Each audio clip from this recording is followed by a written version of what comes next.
Je suis né à Melbourne, en Australie, en 1982, et mes parents n'imaginaient absolument pas que je viendrais au monde sans bras ni jambes.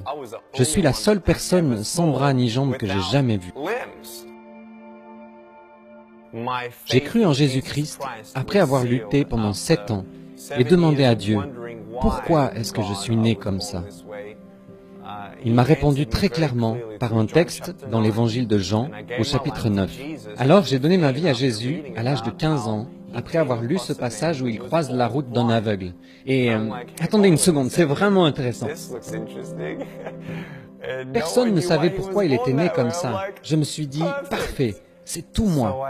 Donc j'ai lu dans l'évangile de Jean, au chapitre 9 et au verset 3, où Jésus dit que c'est arrivé afin que les œuvres de Dieu soient révélées en lui. Je me suis dit, waouh, Dieu, si tu avais un plan pour l'homme aveugle, tu en as aussi un pour moi. C'était le début de ma relation personnelle avec Jésus. Des groupes de jeunes, des églises ont commencé à me solliciter. Partout, des portes se sont ouvertes pour que je puisse donner mon témoignage. J'ai parlé devant 300 lycéens. Au bout de 3 minutes, la moitié des filles s'étaient mises à pleurer.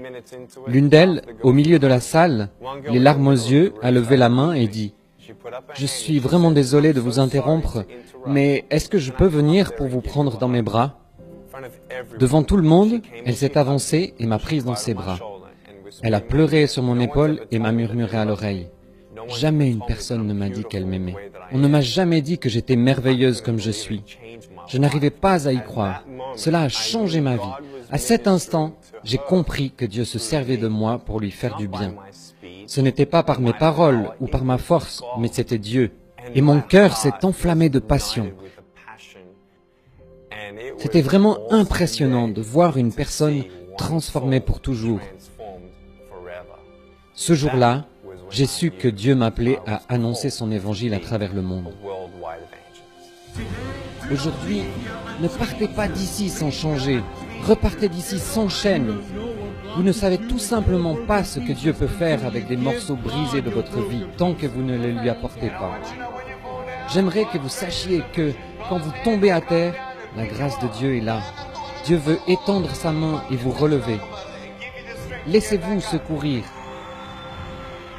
Durant les 7 premières années de mon ministère, Dieu m'a ouvert des portes qui m'ont conduit à parler 2000 fois dans 44 pays sur 6 continents.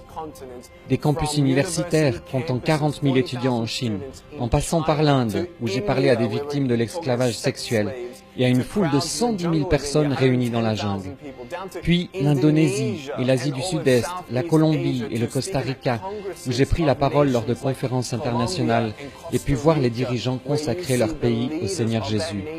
La Corée, où j'ai abordé le thème de la dépression et du suicide devant un public de jeunes, jusqu'en Europe de l'Est et notamment en Serbie, en Slovénie et en Croatie.